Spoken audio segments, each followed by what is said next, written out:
Avant qu'on démarre cet épisode de Social Scaling dans lequel on va parler d'une très très grosse promotion et de très gros résultats et forcément de très gros scale, je voulais juste vous parler d'un tout nouveau cours qu'on vient de lancer sur la J7 Academy. Pour ceux qui ne connaissent pas la J7 Academy, c'est notre écosystème pour média buyers qui souhaitent devenir meilleurs en Facebook Ads et surtout le rester. Ce cours, c'est comment faire un audit sur Facebook Ads. Donc c'est totalement tiré de notre propre processus, de notre propre stratégie, de comment on audite un compte Facebook, comment on rend cet audit et à quoi ça sert du coup pour un annonceur qui le reçoit. Donc si ça vous intéresse, très simple, si vous avez envie de voir ce cours, vous allez sur j7academy.com et vous vous inscrivez, on va tout vous montrer derrière. Je termine cette introduction et on passe tout de suite à l'épisode.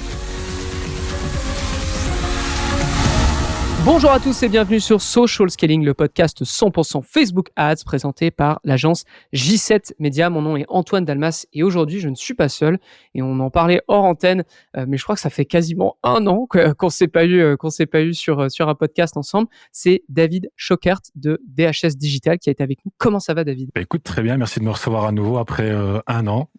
Très heureux de repasser sur le podcast du coup. Exactement, tu étais passé il y a un an, peut-être même sur No Pay No Play, je me souviens plus, mais tu étais venu en tout cas pour je pense. Ouais, tu étais venu pour une grosse étude de cas et là, en l'occurrence, c'est ce que tu es venu refaire sur le podcast. Il me semble, tu es venu, parce que tu nous en as parlé un peu, directement que vous aviez fait une très, très, très grosse performance avec un e-commerce. Donc dans l'idée, voilà, est-ce que déjà tu peux nous parler un peu de ton e-commerce ou de l'annonceur en l'occurrence avec lequel tu as eu, ces résultats? Yes, alors le client dont on va parler aujourd'hui, c'est une marque française spécialisée dans les compléments alimentaires qu'on accompagne sur Facebook depuis maintenant environ 3 ans. Et leur but global est d'aider les sportifs en fait à atteindre leurs objectifs en reprenant en main leur santé grâce à 3 gammes de compléments distincts, donc une gamme santé, une gamme de sport et une gamme collation. Donc ça, c'est vraiment en gros le type de business du client. D'accord, donc il y a plein de trucs sur lesquels tu peux déjà travailler. Si tu me dis qu'il y a déjà 3 gammes, c'est qu'il y a tellement de campagnes que tu peux lancer accessoirement dessus. Yes. Et toi, du coup, c'est quoi l'objectif que te donne le client par rapport à cette fameuse promotion ou par rapport à cet événement qu'il veut lancer? Alors, c'était globalement un objectif global. Ma mission pour cette période spécifique de promotion fut de réussir, du coup, la plus grosse promotion de l'année pour la marque sur Facebook. Donc, qui s'est déroulée de fin décembre à début février. On avait de très grosses attentes avec le client car le compte scale depuis bientôt 3 ans. Ici, j'ai quelques datas, par exemple, à titre de comparaison sur l'ensemble de l'année 2023. Si on compare à l'année 2022, nous faisons plus de 28,52% d'investissement pour une progression du CA de plus de 62%, donc uniquement sur Facebook. Et spécifiquement la promotion, parce que c'est pas la première fois qu'on met en place cette promotion, la variation de l'investissement en 2023 comparé en 2022 est d'environ 24% pour une variation du CA de plus de 97%. Donc, on a quand même de gros résultats d'une année à l'autre qui entraînent du coup inévitablement des grosses attentes pour 2024 du coup. Avant même que tu parles de ta stratégie, il y a un point qui est déjà intéressant, je trouve. Tu es dans le complément alimentaire, tu accompagnes des sportifs et là, tu nous parles d'une promotion qui va arriver de décembre à février et du coup, il y a 2 points qui sont vachement intéressants là-dedans. C'est-à-dire que tu avais une offre pour le Black Friday ou pas du tout? Pour novembre? Non, pas d'offre chez eux pour Black Friday, non, on ne le fait D'accord. pas.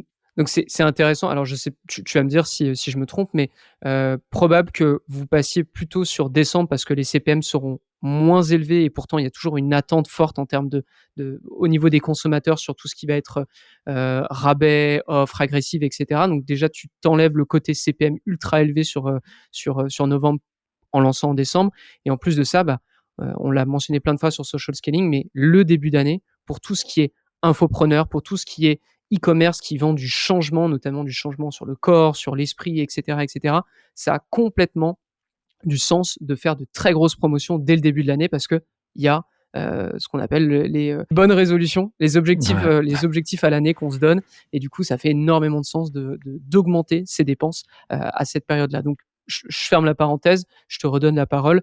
Donc tu es déjà sur une grosse croissance au niveau des budgets, des dépenses. Juste avant qu'on se lance dans la stratégie, début décembre, tu es à combien de budget par jour sur la plateforme? Alors début décembre, donc là c'est plutôt par mois, on est environ à, je veux dire, entre 50 et 70 000 euros par mois de budget investi sur décembre. Donc c'est déjà des gros budgets, mais qui vont exploser dans le courant du mois de janvier du coup.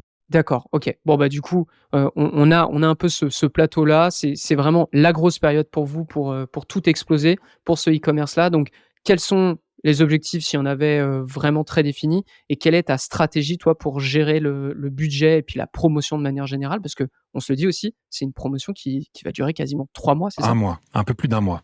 Un Ah mois et OK, 2 jours OK. environ, ouais. D'accord, OK, OK. J'avais compris que ça se lançait de décembre jusqu'à fin février, mais en fait, c'est De fin décembre jusqu'à début février, ouais. d'accord, OK, OK. Donc sur janvier à fond. OK. Alors, au niveau de la stratégie, bah déjà, au vu du scale du compte et des objectifs de dépenses prévus pour cette promotion, donc bien en amont, nous avons en fait structuré le compte de telle sorte à ce qu'il puisse encaisser en fait des budgets plus importants qu'à l'accoutumée, car on parle quand même de budget à plus de 6 chiffres pour le mois de janvier qu'on va investir. Donc, sans trop rentrer dans les détails non plus au niveau structure, le compte en fait fut structuré par thématique. Donc la marque a plusieurs univers et chaque campagne correspond à un univers, ce qui nous a permis du coup d'atteindre le nombre assez conséquent de 21 campagnes. Quand même. Donc un scale horizontal qui nous a permis de faire un scale vertical sans trop dégrader la rentabilité, ce qui est assez cool. Et ensuite, spécifiquement pour la promotion, nous avons mis en place une stratégie qui repose du coup sur 4 piliers. Donc les 4 piliers sont la saisonnalité, le timing, un message en 3 temps et une gestion des budgets agiles. Donc si je détaille chaque pilier, donc le premier qui est la saisonnalité, donc évidemment on a participé à une période à forte intention d'achat, donc la période de solde, en tout cas sur le marché français, avec une promo qu'on a appliquée sur l'ensemble du site. Et donc on a essayé aussi de fluidifier l'expérience client avec une promo qui est appliquée automatiquement et non avec un code promo qui pourrait Bien sûr, freiner les achats à devenir ce un niveau. frein. Ouais. C'est ça exactement. Donc ça, c'est le premier point, saisonnalité, qui est évidemment très importante en termes d'intention d'achat. Ensuite, le timing. Nous, on a lancé notre promotion bien avant la concurrence, Mmh. donc le 28 décembre, alors que généralement la concurrence sur les soldes de janvier lance généralement leurs soldes entre le 2 et 10 janvier. Car nous, en fait, on estimait que dans un portefeuille d'achat limité en période promotionnelle, on arrive directement top of mind. On profite d'un lancement où on est seul et où les coûts sont bas, vu que c'est la fin des périodes des fêtes. Et en fait, quand la concurrence arrive le 2 janvier, nos campagnes sont déjà sorties de l'apprentissage et nous, on tourne déjà à plein régime, en fait.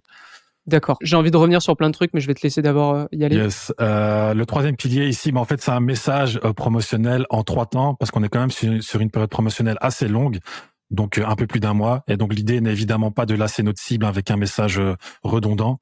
Donc, on va avoir un message spécifique en début de promo, un autre en milieu de promo et un autre en fin de promo. Donc, en début de promo, ce sera plus directement la mise en avant de la promotion avec les produits qui sont associés, assez classique. Le milieu de promo, comme c'est une période un peu plus creuse, pardon, ici, on va vraiment avoir un message où on va commencer à intégrer des notions d'urgence et de FOMO pour essayer de pousser un peu plus les ventes dans cette période. Et la fin de la promo ici, on va vraiment pousser un message commercial beaucoup plus fort avec des messages de type dernière chance, dernier moment pour profiter de la meilleure promo de l'année, etc. Donc pour vraiment pousser les ventes à ce niveau. Ce qui nous permet du coup de ne pas être redondant sur un mois de promotion. Et le quatrième pilier ici, c'est une gestion des budgets agiles. Donc en fait, comme on a déjà eu cette promotion 2 années précédentes, en fait on connaît les jours où la performance est susceptible d'être la meilleure ou la moins bonne, et du coup ça nous permet de directement ajuster les budgets, parfois au jour le jour, et d'être sûr de maximiser nos chances de performance sur une si longue période du coup. Donc voilà, donc ça c'est vraiment les 4 piliers sur lesquels nous nous sommes basés pour réussir cette promo. Il y a plein d'éléments qui sont intéressants. Il y a plein d'éléments qu'on avait vus sur d'autres clients e-commerce un peu du même style, sur le timing, la saisonnalité aussi. Je veux juste quand même refaire un point vraiment un peu minutieux. Yes. Avant cette promo, tu me dis ou pendant le mois de janvier, du coup, tu es à genre 21 campagnes en tout, c'est ça? C'est ça, exactement.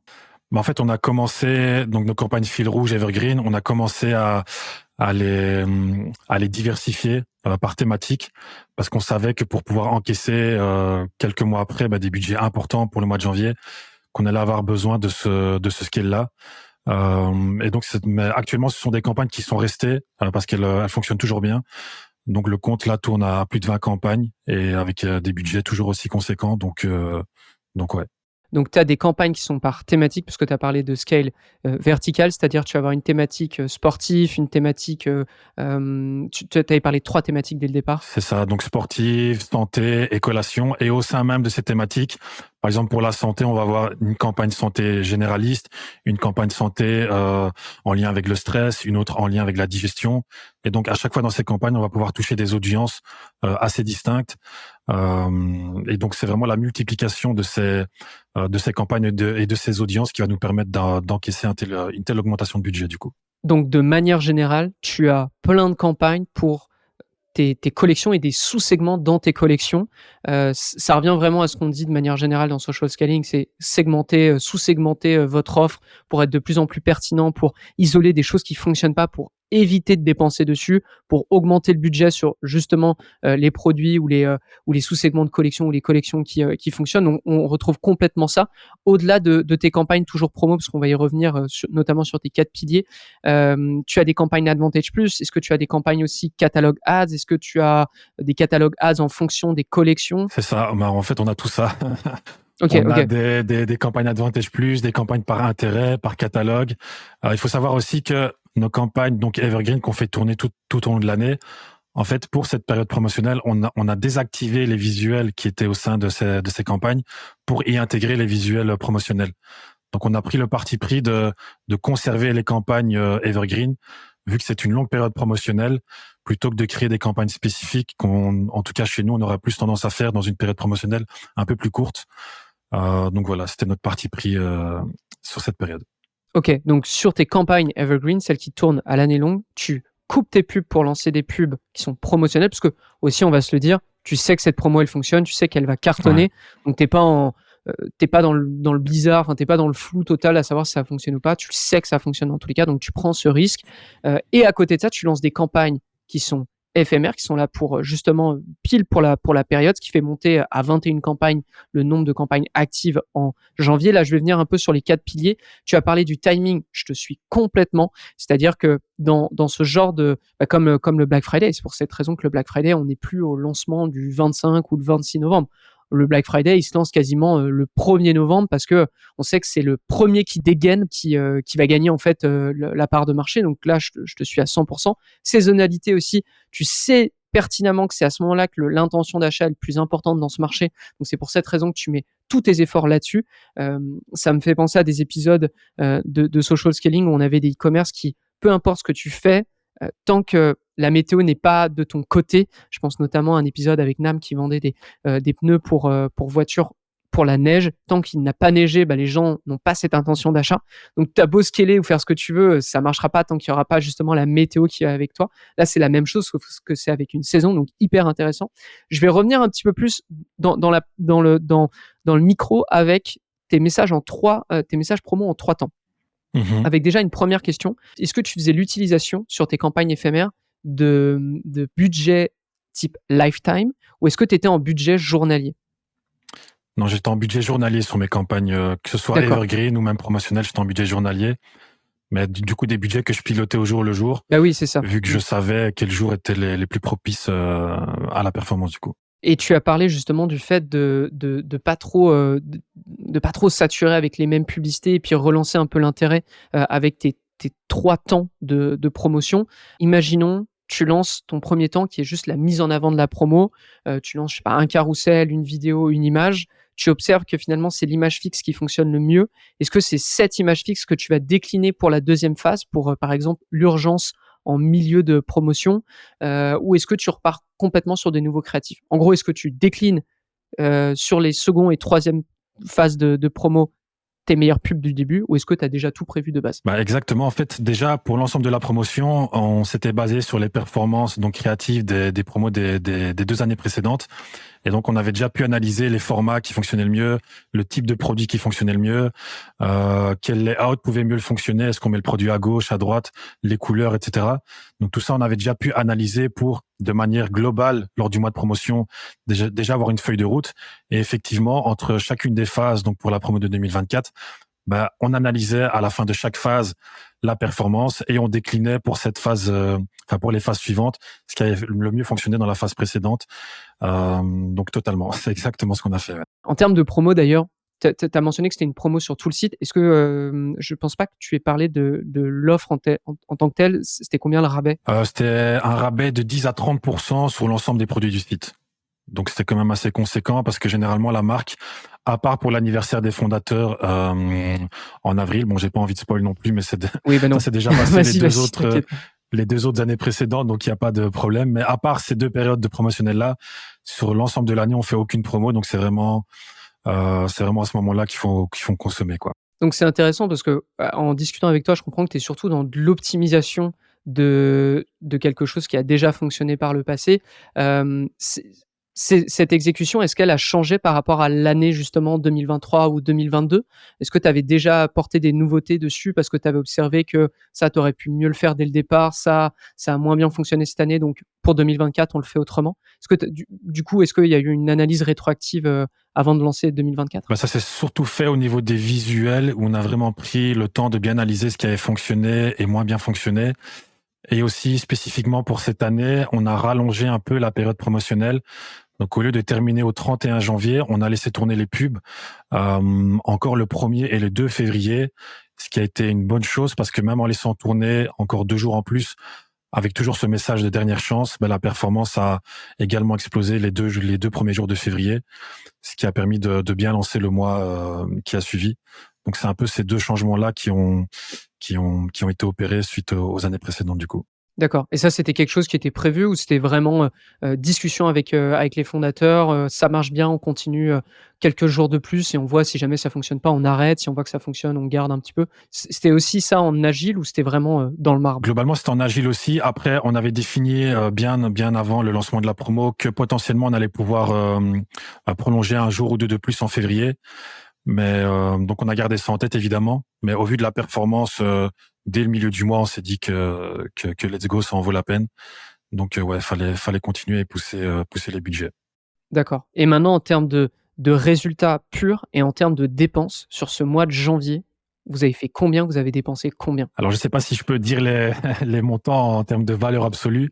Tu donnes une fourchette? Euh, je peux donner une fourchette. On est entre 100 000 et 200 000 euros d'investissement Énorme. sur cette période. Et donc, Ouais, si je compare à l'année à l'année 2023 pour la même dernière? période promotionnelle, ouais, ben, on a fait 91% en plus d'investissement OK, pour une augmentation de chiffre d'affaires de plus de 76%. d'accord. Donc, autant dire que tout le monde était assez content, que ce soit chez Ouais. nous, chez DHS et chez le client, du Chez coup. l'annonceur.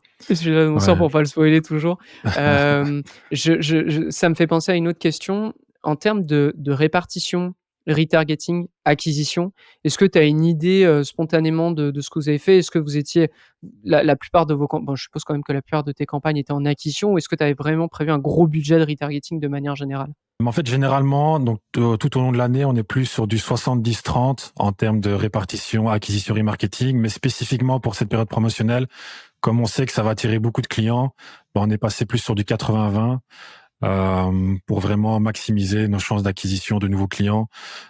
Comme on sait que la lifetime value est assez importante chez le client, donc on voulait vraiment maximiser cette étape du funnel du coup.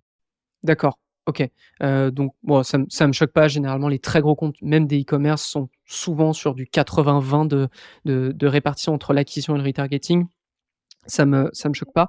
Donc petit récap, timing, tu lances avant la concurrence. Ça, c'est ce qu'on vous recommande de faire, notamment sur Q4 en novembre de manière générale. Saisonnalité, tu sais pertinemment que c'est une période avec une intention d'achat qui est forte, donc tu te permets de dépenser énormément. Là, tu nous as dit que tu étais à plus de 90 d'augmentation de budget par rapport à l'année 2023 sur la même période. Tu as prévu 3 phases de messages pour toujours relancer un peu l'intérêt de Meta autour de tes publicités et puis, toujours garder active la boucle, des gens dans ton écosystème pour qu'ils convertissent, et tu avais une gestion des budgets agile parce que tu étais en daily budget, tu étais pas en lifetime, ce qui est évidemment beaucoup plus simple à gérer quand tu es en daily budget et que tu fais plein de changements qu'en lifetime parce que c'est beaucoup plus difficile de se rendre compte de ce que ça va changer le lendemain sur ton budget.